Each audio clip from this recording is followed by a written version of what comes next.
Mentre tutta la provincia si prepara al Natale, la città di Treviso, in collaborazione con Banca Prealpi San Biagio, annuncia un evento che mira a festeggiare il compleanno della Biblioteca dei Ragazzi, ancora attiva dopo 50 anni. Direttore Piccin, dove c'è cultura e sociale non poteva mancare Banca Prealpi San Biagio.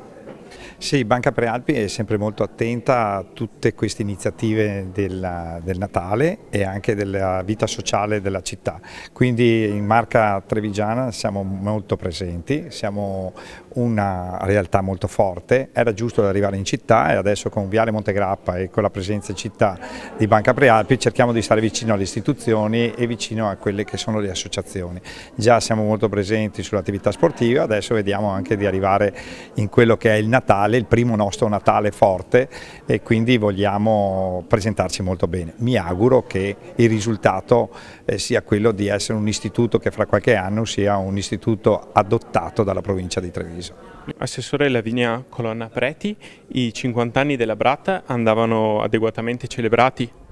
Assolutamente, tra l'altro io ho l'ufficio attaccato alla Brat, quindi posso testimoniare l'assoluta importanza e centralità della Brat nella nostra città. Non è solamente una biblioteca, quindi non tramanda solamente la nostra memoria storica, ma è diventata anche ludoteca, è diventata anche centro di cultura. Veramente offre tantissimi servizi, ogni giorno si arricchisce sempre di più di idee e novità. Quindi quest'anno per celebrarla abbiamo pensato a un vero e proprio mini festival e sono quasi un mese di eventi, insomma troverete il programma che poi culmineranno, avranno due date, il 13 dicembre per l'accensione dell'albero di Natale che è proprio di fronte alla Brat e il 22 quando ci sarà la grande festa di compleanno con Babbo Natale e tutti i suoi aiutanti e il taglio della torta. Un evento che porterà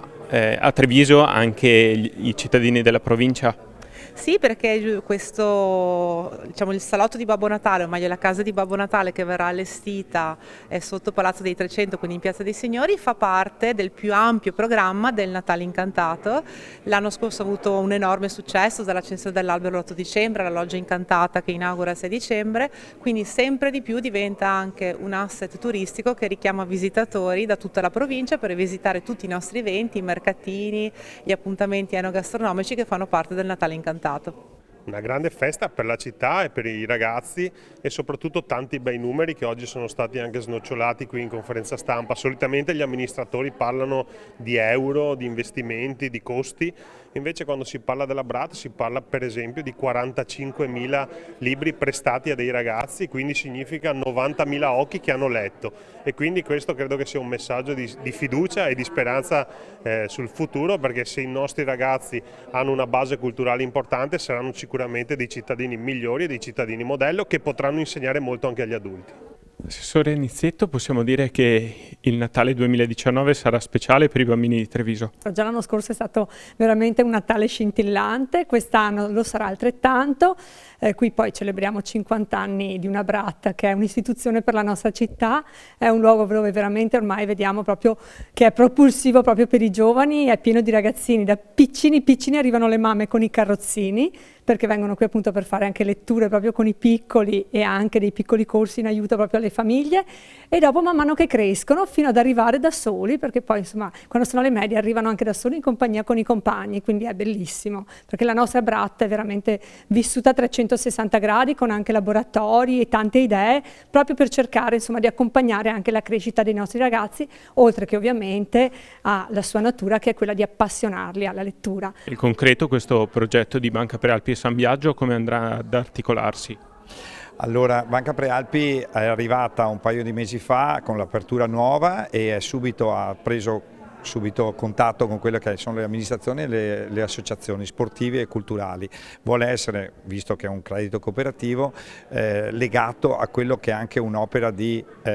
contributo, di beneficenza o di solidarietà a quelle che sono delle strutture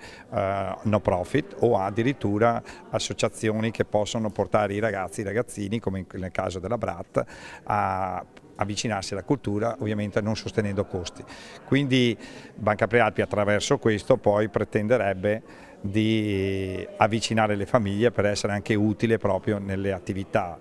sia imprenditoriali che anche private. Cerchiamo di riunire le comunità, e così l'abbiamo fatto anche quest'anno con la fusione tra Prealpi e San Biagio, ci ha portato ad avere due comunità forti tra il veneziano e il trevigiano, e cerchiamo attraverso queste due realtà storiche di avvicinare famiglie e imprese. Ovviamente le relazioni che possiamo avere con le amministrazioni pubbliche sono importanti perché sono il veicolo poi che ci mettono nella condizione di dire che siamo un istituto, oltre che essere serio nei numeri, anche nella continuità e nella durata del tempo.